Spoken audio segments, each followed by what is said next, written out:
Alors bonjour, je me présente, je m'appelle Marie-Laure, je travaille dans le domaine social à peu près depuis 20 ans.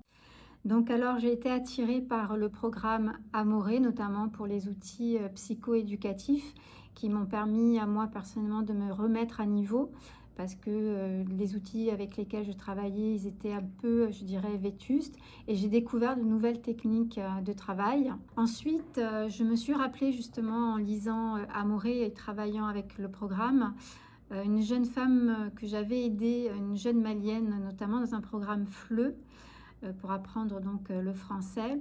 Et en fait, j'étais dans un accompagnement très scolaire, très éducatif.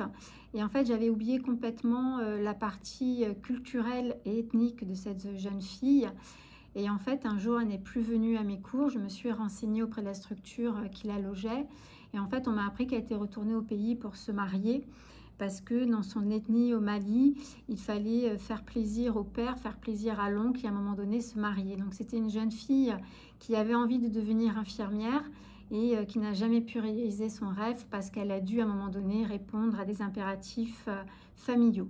Pour ma part, je pense que dans Amoresque, justement pour faire rapport à cette jeune fille, il faudrait absolument rajouter des connaissances anthropologiques, ethniques, vraiment de ces populations qui viennent de pays très différents.